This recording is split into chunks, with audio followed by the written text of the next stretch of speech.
হলঘরের পাশের ছোট ঘরের ভিতরে গিয়ে সুইটের জন্য কতগুলি খেলনা আলমারি থেকে বের করে আনতে হবে। নতুন খেলনা চেয়ে পাঠিয়েছেন গভর্নেস।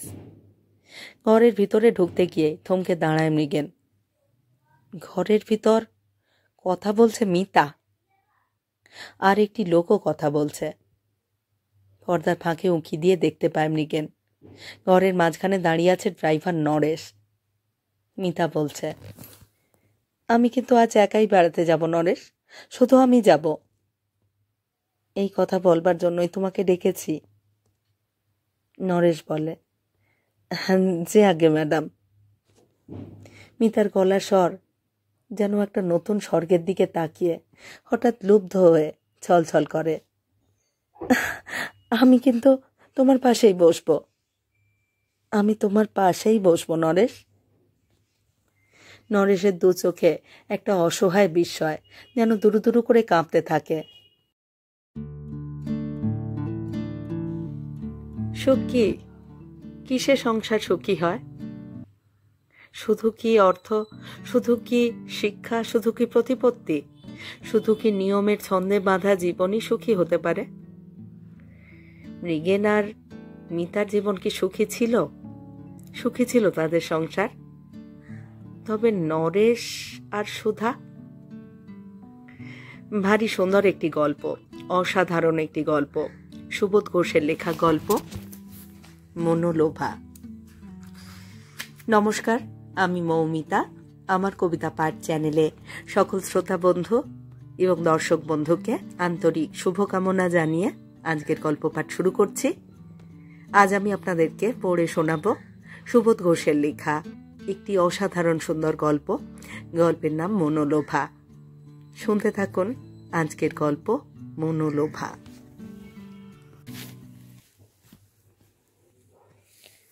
মুম্বাই থেকে মৃগেন বিশ্বাস তার কলকাতার অফিসের ম্যানেজারকে চিঠি লিখেছিল। আমার সেই গোয়ানিজ ড্রাইভার কারভেলোর বউ গোয়া ছেড়ে বোম্বাইয়ে স্বামীর কাছে থাকতে রাজি হলো না, তাই কারভেলোই কাজ ছেড়ে চলে গেল গোয়া। সুতরাং যত তাড়াতাড়ি পারেন একজন চেনাশোনা ভালো বাঙালি ড্রাইভার পাঠান। বিবাহিত লোক হওয়া চাই এবং বউকেও সঙ্গে নিয়ে আসা চাই।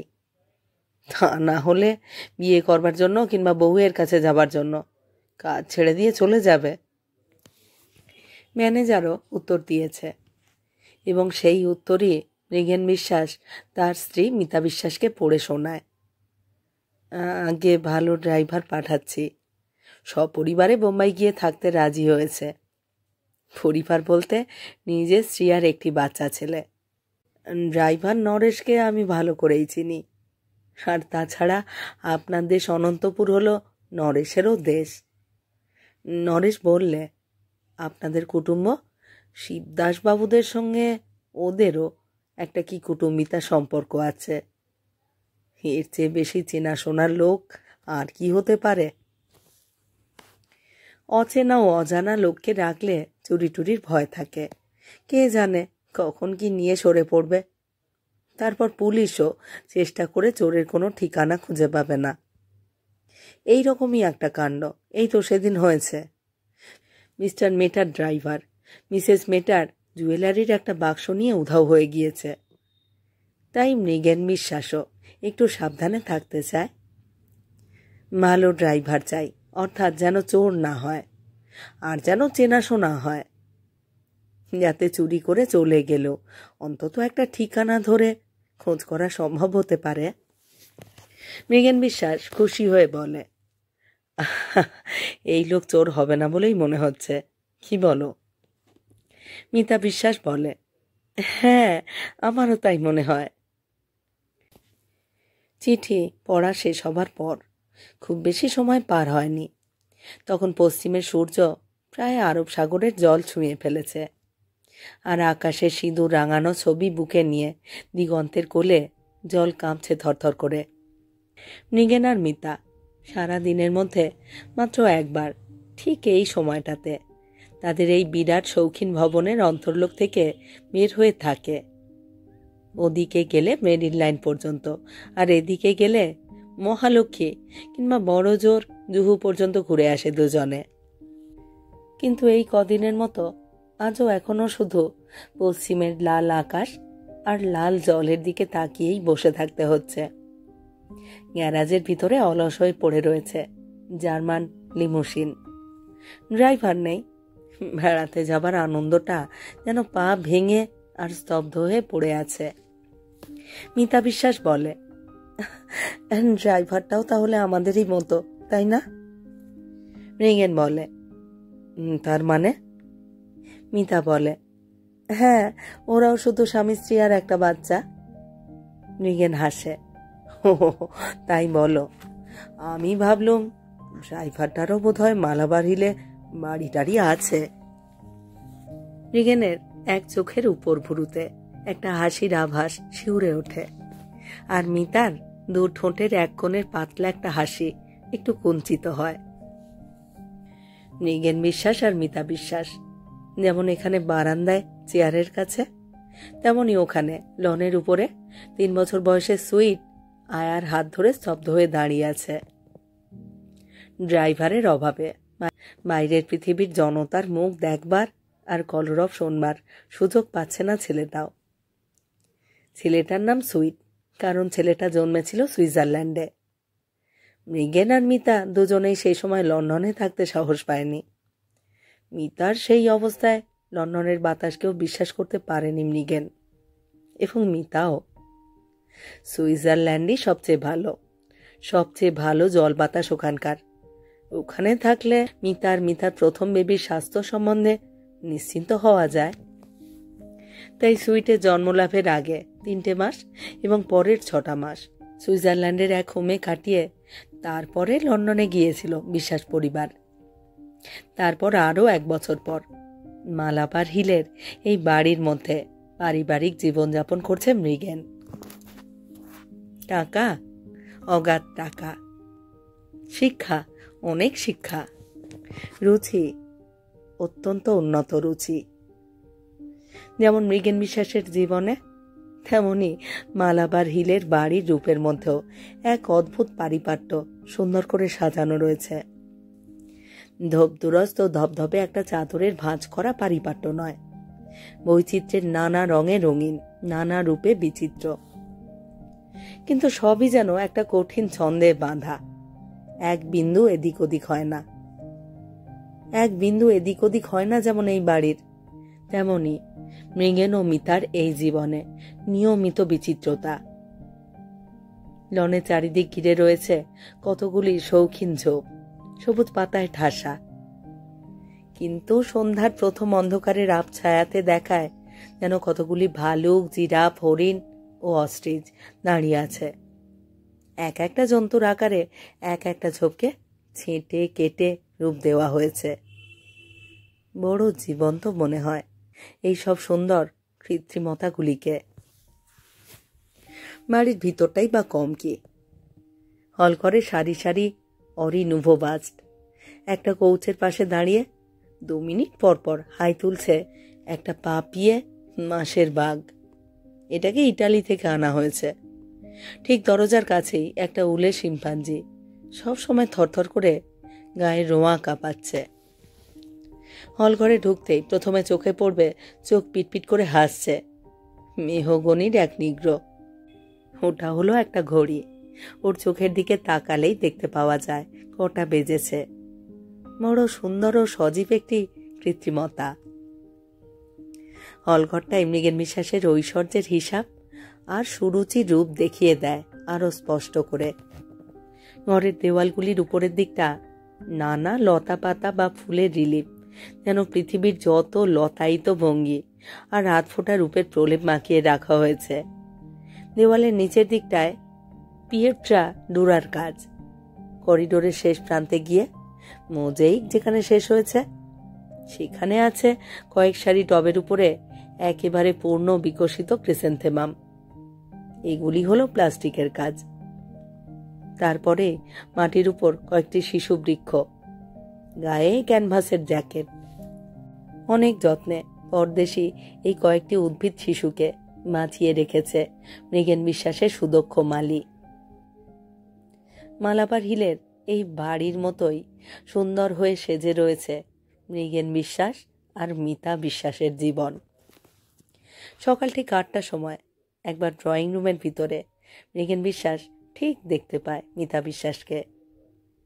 সকাল 6টা থেকে 8টার মধ্যেই যে যার প্রসাধনের কাজ সেরে ফেলে।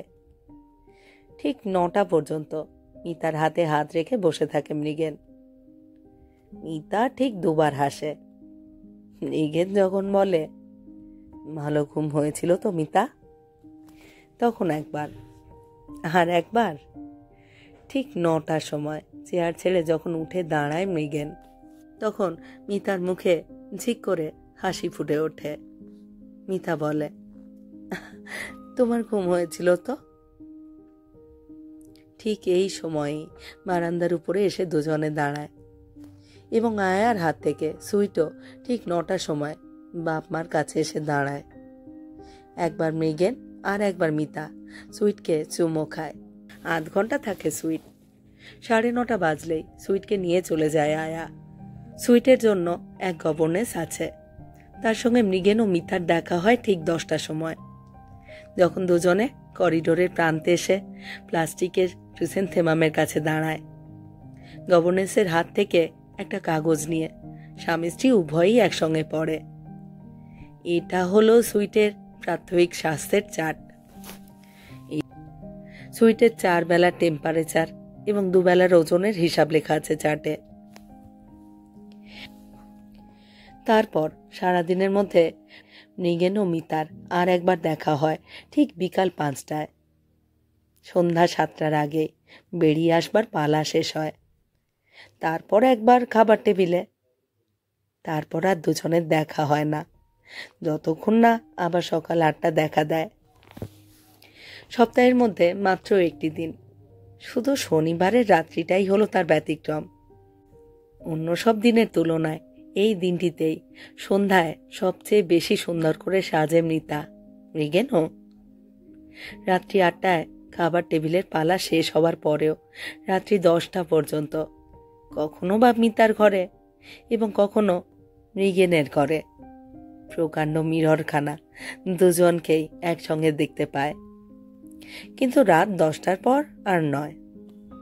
হয় মৃগেন মিতার কাছ থেকে, নয় মিতা মৃগেনের কাছ থেকে বিদায় নিয়ে নিজের ঘরে চলে যায়।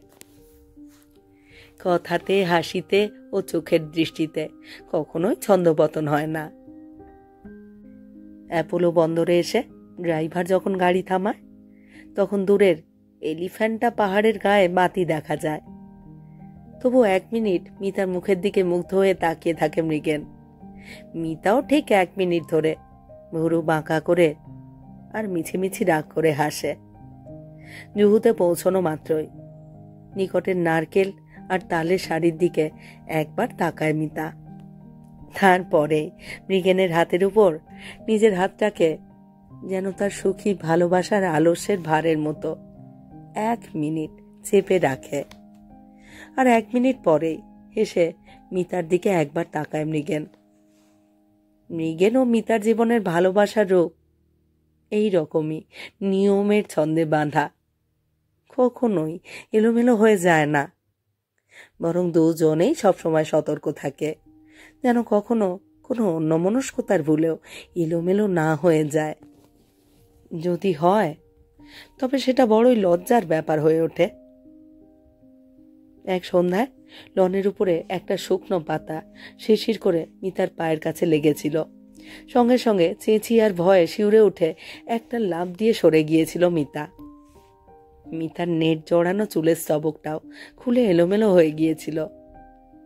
নিজেরই উপর রাগ করে আর লজ্জায় রুমালে মুখ ঢেকেছিল মিতা। মৃগেনেরও দেখতে ভালো লাগেনি। এরকম ভাবে একটা লাফ না দিলে আর না চেঁচিয়ে উঠলেই ভালো করতো মিতা। ভয় পেলে কি এইভাবে নিজেকে বিশ্রী করে দিতে হয়? হলঘরের পাশে মস্ত এক আলমারির মধ্যে নানা দেশ থেকে আনানো খেলনা সাজানো রয়েছে। এসব জিনিস সুইটের জন্য। একটা এরোপ্লেন আছে আলমারিতে। সত্যি এরোপ্লেনটার পেটের স্প্রিংয়ে একবার দম দিয়ে হাওয়ায় ছুঁড়ে ফেলে দিলে খেলনা এরোপ্লেনটা হাওয়াতেই ভেসে ভেসে 3টে চক্কর দিয়ে লনের উপর ওড়ে। তারপর ধপ করে মাটিতে পড়ে গিয়ে পাখা কাঁপায়। ওই বিচিত্র অদ্ভুত ও সুন্দর খেলনাগুলির দামের হিসাব নিলেই বোঝা যায় মৃগেন বিশ্বাসের ঐশ্বর্যের হিসাবও যেমন তেমন নয়। টাকার সুখ আর সুরুচির সুখকে রঙিন করে নিয়ে এবং সব রং, হাসি, গান ও ভাষাকে, পারিবারিক কর্তব্যকে, সব উদ্বেগ, আগ্রহ এবং কৌতূহলকে একটি শান্ত ছন্দ দিয়ে পরিপাটি করে রাখতে পেরেছে মৃগেন বিশ্বাস আর মিতা বিশ্বাস। হ্যাঁ, ওরা সুখী। মালাবার হিলে সন্ধ্যার এই প্রাককালে ওদের সুখী মুখের উপর লাল আকাশের আভা ছড়িয়ে পড়েছে। ঠিক এমনই সময় ফটকের দিক থেকে হেঁটে হেঁটে তিনটি মানুষের ছায়া এগিয়ে এসে দাঁড়ালো বারান্দারি কাছে। বুঝতে পারে মৃগেন আর মিতা এরা কারা। মৃগেন আর মিতা খুশি হয়ে দেখতে থাকে নতুন ড্রাইভার নরেশ এসে গিয়েছে। বেশ দেখতে নরেশ ড্রাইভারকে। বয়স মৃগেনের সমানই হবে, 32-33-এর বেশি নয় নিশ্চয়। নরেশের বউয়ের দিকে তাকিয়ে মিতা জিজ্ঞাসা করে, তোমার নামটা বলো। নরেশের বউ কুণ্ঠিতভাবে হেসে উত্তর দেয়, সুধা। মিতা বলে, আর তোমার ওই ছেলেটার নাম? সুধা বলে, টোটা। হাসতে গিয়ে হাসি চাপে মিতা। ছেলেটার গাল দুটো বড় বেশি ফোলা, ফোলা ফোলা দুটো ফুলকো কচুরির মতো। মিতা বলে, বাহ, বেশ নাম। সুধার বয়সটাও বোধহয় মিতার সমানই হবে, নিশ্চয়ই 25-এর বেশি হবে না। কি আশ্চর্য, ওই গাল ফুলো ছেলেটাও সুইটের সমান বয়সেরই হবে। কত বয়স হবে? 3 বছর।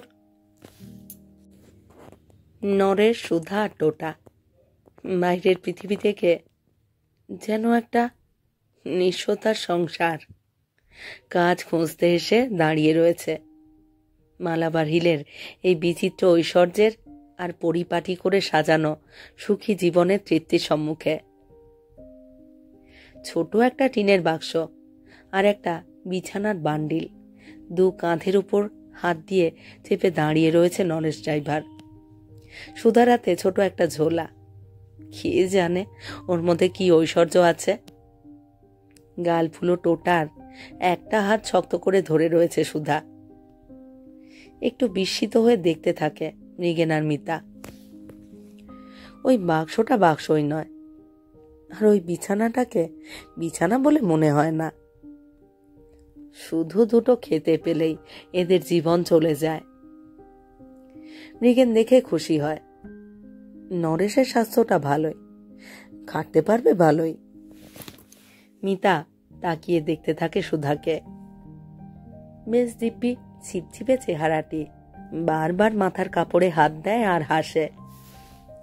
কোথা থেকে সুইটও হঠাৎ এসে দাঁড়ায় আর গাল ফুলো টোটার মুখের দিকে অদ্ভুত ভাবে তাকিয়ে থাকে। মৃগেন বলে, যাও নরেশ, যাও মালির সঙ্গে যাও, তোমাদের থাকবার ঘর দেখিয়ে দেবে। চলে যায় নরেশ, সুধার টোটা। ওইদিকে ওই গ্যারেজের পাশে ছোট্ট একটা ঘর, যার পিছনের দিকে এক টুকরো একটা জায়গা আছে রান্নার কাজের জন্য। একটা দরজা আর দুটো জানালা আছে ঘরে। মৃগেন বলে মিতাকে, এদের একটা মস্ত সুবিধা কি জানো? শুধু খাওয়া দাওয়া ছাড়া আর কোনো দাবি নেই এদের জীবনের। পেট পুড়ে খেয়ে নিয়ে একটা ঘরের মেঝের উপরে পড়ে থাকতে পারলেই ওরা বেঁচে থাকতে পারে। মিতা বলে, ইস, ওটা কি একটা জীবন হলো?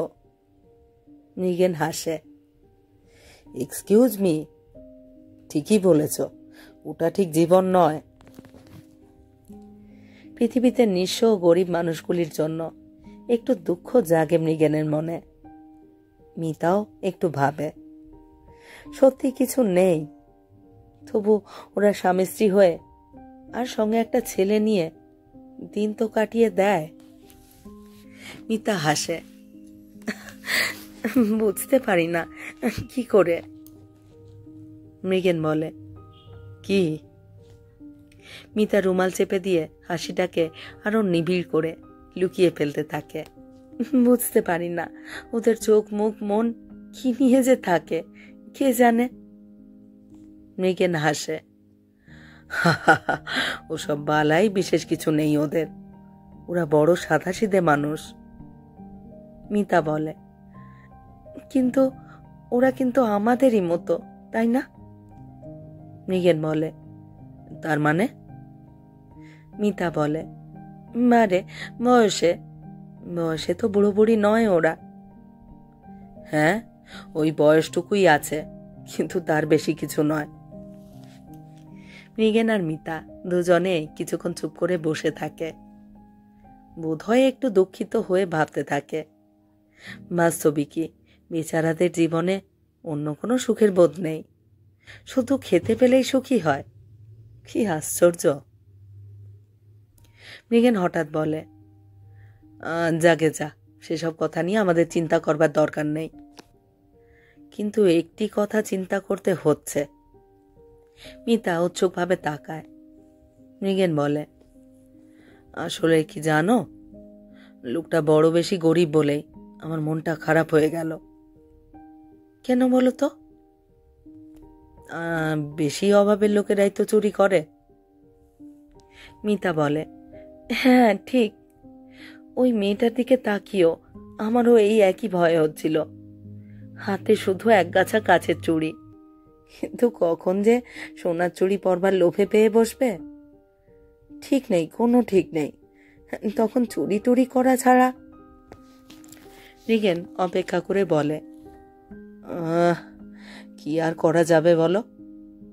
মিতা বলে, একটু সাবধানে থাকতে হবে। রাত্রির খাবার টেবিলে বসবার আগে মিতা বিশ্বাস 15 মিনিট পায়ে হেঁটে বেড়ায়। বিচিত্র শৌখিনতা স্বর্গের মতো করে সাজানো এই ভবনেরই মাটি আর ঘাসের উপরে। ধীরে ধীরে মাটি, কাঁকর আর ঘাসের উপর মেলভেটের স্লিপার বুলিয়ে বুলিয়ে ঘুরতে থাকে মিতা। রঙিন মসলিনের শাড়ির একটা আঁচল হাতে জড়ানো থাকে।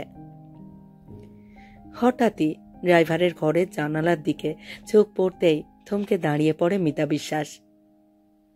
ঘরের ভিতরে আলো, এবং সেই আলোর মধ্যেই দাঁড়িয়ে খিলখিল করে হাসির ফোয়ারা ছড়াচ্ছে নরেশ ড্রাইভারের বউ সুধা। গোপন ক্যামেরার চোখের মতো স্তব্ধ হয়ে থাকে মিতা বিশ্বাসের অপলক চোখ। আর সেই চোখের উপর ছোট ঘরের ভিতর থেকে একটা ছবি যেন একটা বিস্ময়ের ঝড়ে ছিটকে এসে পড়েছে।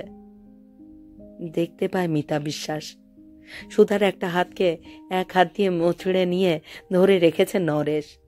হেলে পড়েছে সুধার ছিপছিপে চেহারাটা। তবু আধকুঁজো হয়ে পিঠ বাঁকা করে মুখ ফিরিয়ে ছটফট করছে সুধা। বারবার ফসকে যাচ্ছে নরেশের হাত, কিছুতেই সুধার টোল খাওয়া থুতনিটা ধরতে পারছে না।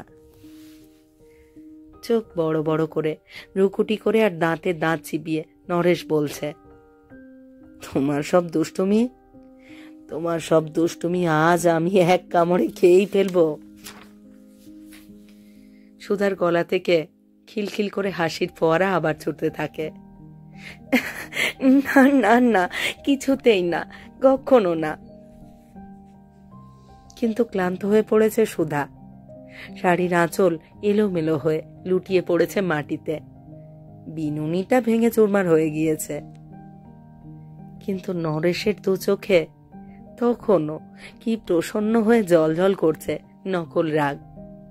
প্রতিজ্ঞা সার্থক না করে ছাড়বে না নরেশ।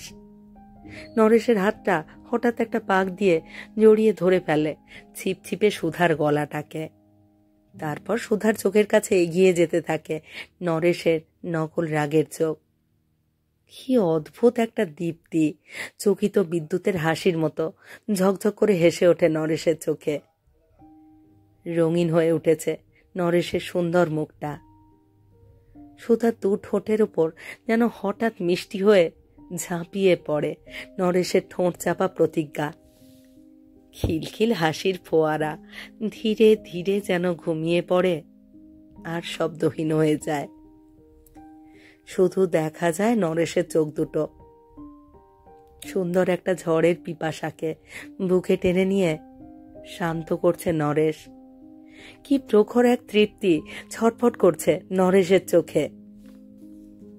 মিতা বিশ্বাস যেন তার মুগ্ধ, লুব্ধ এবং অলস ছায়াটাকে জোর করে টেনে নিয়ে চলে যায়। রাত্রির খাবার টেবিলের পালা শেষ হবার পরে একটু পায়ে হেঁটে বেড়ানো হলো মৃগেনের অভ্যাস। কখনো লনের চারিদিকে, কখনো বা প্রাচীরের ধার দিয়ে, অথবা গ্যারাজের পাশ দিয়ে কাঁকড় বিছানো সরু পথের উপর দিয়ে ঘুরে বেড়ায় মৃগেন। তামাকের পাইপটা দাঁতের আলগা কামড়ে জ্বলতে থাকে। ড্রাইভার নরেশের ঘরের কাছ দিয়ে যেতে যেতে হঠাৎ একদিন থমকে দাঁড়াতে হলো মৃগেনকে, নইলে তামাকের পাইপটা বোধহয় মাটিতে পড়ে যেত।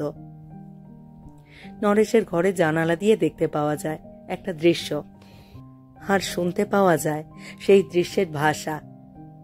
নরেশের দুই কাঁধের উপর দুটো ছিপছিপে হাতকে যেন আঁকশির মতো পেতে রেখে আচমকা একটা টান দিয়ে হেসে ফেলেছে নরেশের বউ সুধা। ভোরবেলায় আমার ঘুম ভাঙিয়েছিলে, তাই না? কেন বলো?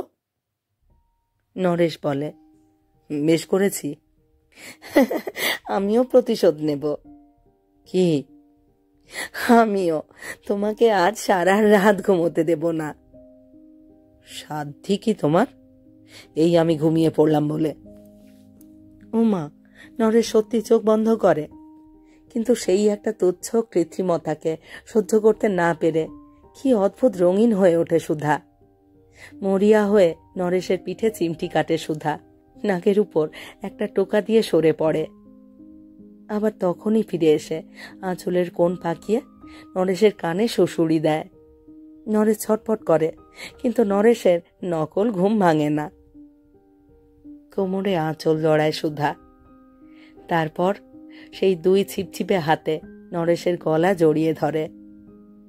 সুধা তার নকল প্রতিশোধের জিতকে দু ঠোঁটের মধ্যে যেন বিদ্যুতের মতো হঠাৎ হাসিয়ে নিয়ে সেই হাসিটাকে ছুঁইয়ে দেয় নরেশের চোখে। নাও নাও, এইবার দেখবো কত ঘুমোতে পারো। তামাকের পাইপের উত্তাপ হাতের মধ্যেই চেপে রেখে ধীরে ধীরে সরে যায় মৃগেন। হলঘরের পাশে ছোট ঘরের ভিতরে গিয়ে সুইটের জন্য কতগুলি খেলনা আলমারি থেকে বের করে আনতে হবে। নতুন খেলনা চেয়ে পাঠিয়েছেন গভর্নেস।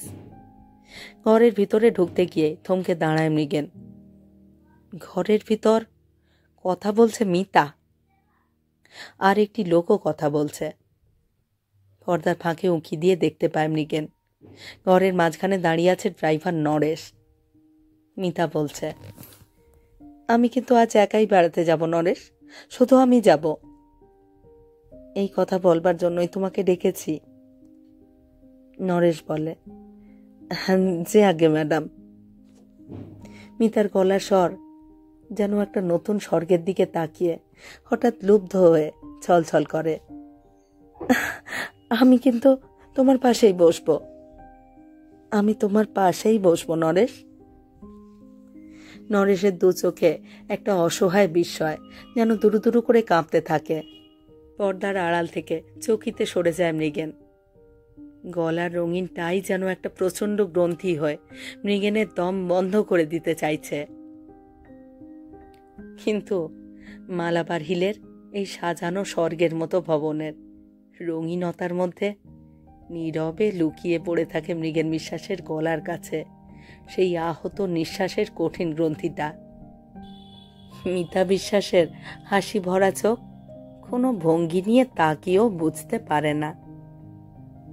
কিন্তু একদিন মিতা বিশ্বাসেরও চোখের দৃষ্টিতে যেন একটা গ্রন্থি পড়ল হঠাৎ। খাবার টেবিলের পালা শেষ হয়ে যাবার পর নিজেরই ঘরের জানালায় দাঁড়িয়ে দেখতে পায় মিতা নরেশের ঘরের কাছে দাঁড়িয়ে আছে মৃগেন, আর মৃগেনের সামনে দাঁড়িয়ে কথা বলছে সুধা। আশ্চর্য হয় মিতা, সুধা কেন? নরেশ কি ঘরে নেই? ভেলভেটের চটি পায়ে দিতে ভুলে গেল মিতা। আস্তে আস্তে এগিয়ে গিয়ে একেবারে গ্যারাজের দরজার পাশে গিয়ে গোপন ছায়ার মতো দাঁড়িয়ে থাকে মিতা। সবই দেখা যায় আর সবই শোনা যায়। মৃগেন বলছে, তুমি তো বেশ শেষে এসে কথা বলতে পারো, তবে আমার সঙ্গে কথা বলতে এত গম্ভীর হও কেন সুধা? সুধা কোনো উত্তর দেয় না, কুণ্ঠিতভাবে হাসে। মৃগেন বলে, আচ্ছা আনচাই, তোমাকে যদি মাঝে মাঝে দেখতে আসি তবে তুমি খুশি হবে তো সুধা? সুধার চোখের দৃষ্টি হঠাৎ দপ করে ওঠে, তারপর ভয় পেয়ে কাঁপতে থাকে। উত্তর দেয় না সুধা। আবার সেই সমস্যা দেখা দিল মালাবার হিলের এই ঐশ্বর্যের ভবনে। এই বিদেশ আর ভালো লাগছে না, দেশের জন্য মন কাঁদছে। তাই কাজ ছেড়ে দিয়ে চলে যাচ্ছে নরেশ ড্রাইভার। সত্যি খুব বেশি ভয় পেয়েছে, তাই চলে যাবার জন্য বিছানা বেঁধে আর বাক্স গুছিয়ে নিয়ে প্রস্তুত হয়েছে। এক নিঃস্বতার সংসার থেকে অনেক আশায় এখানে আসা 3টে অকিঞ্চন প্রাণ। মালাবার হিলের এই ছোট স্বর্গের মতো বাড়িটা ও বাড়ির জীবনটা, তাদের এত রঙিন কৃত্রিমতার ঐশ্বর্য সত্ত্বেও একটা ছোট ঘরের কৃত্রিম অভিমানের ভঙ্গি, হাসি আর উল্লাসকে সহ্য করতে পারল না। ক্ষুব্ধ হয়ে আর লুব্ধ হয়ে হাত বাড়িয়ে দিল কাছে চুড়ি পরা একটা ছিপছিপে মেয়ের খিলখিল হাসির ফোয়ারাকে, আর একটা ময়লা খাকি কামিজ পরা একটি খাটিয়ে চেহারার মানুষের দুটো জলজলে চোখের তৃপ্তিকে লুকিয়ে লুট করবার জন্য। বোধ হয় এই জন্যই সেই বিকেল আরব সাগরের জলে আলোর নাচন আর লাগালো না। মেঘ ছিল বিকেলের আকাশে, এবং হলঘরের পাশের ঘরে বসেছিল মৃগেন আর মিতা। কলকাতার অফিসের ম্যানেজারকে আবার চিঠি লিখছে মৃগেন।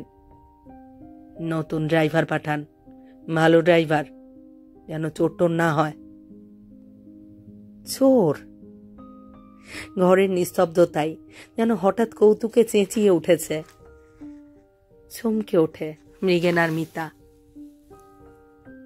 ও মা, সেই গাল ফুলো ছেলেটা, নরেশ ড্রাইভারের ছেলে। টোটা সোজা এসে এইখানে দরজার পর্দা সরিয়ে ঘরের ভিতর উঁকি দিয়েছে আর চেঁচিয়ে উঠেছে, চোর চোর। মৃগেন ধমক দেয়, তুমি এখানে কেন?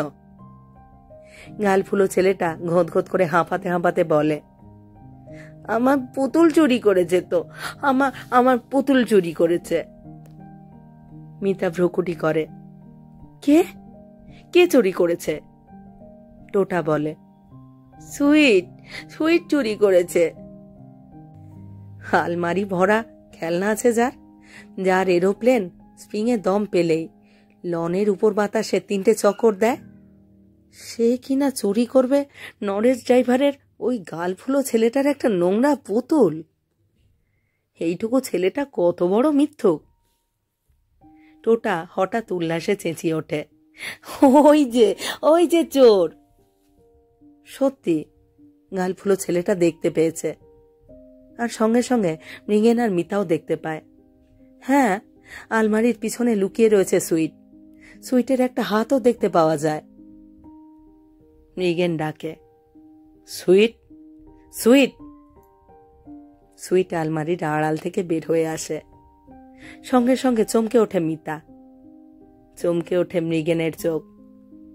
সুইটের হাতে একটা নোংরা পুতুল, একটা 1 আনা দামের মাটির হাতি, সুঁটটা অর্ধেক ভেঙে গিয়েছে। সুইটের হাত থেকে এক থাবা দিয়ে নোংরা পুতুলটা তুলে নিয়ে দৌড়ে চলে যায় নরেশ ড্রাইভারের গাল ফুলো ছেলে টোটা। তারপরেই দেখা যায় চলে যাচ্ছে ওরা 3 জনেই। নরেশের এক কাঁধে টিনের বাক্স, আর এক কাঁধে বিছানার বান্ডিল। সুধাও এক হাতে ঝোলা আর এক হাতে টোটার হাত শক্ত করে ধরে রেখেছে। ফটক পার হয়ে ওরা চলে গেল।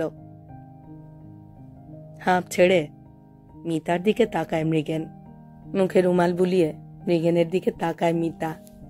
মৃগেনের দু চোখের কোণে দুফোঁটা হাসির ছায়া কাঁপে, আর মিতার দু ঠোঁটের এক কোণে একটা হাসির টুকরো খেলা করে যায়। বড় সুন্দর দেখায় দুজনকেই। শুধু আকাশে মেঘ ছিল বলেই হয়তো, এবং বাতাসটা একটু ঝড়াটে ছিল বলেই হয়তো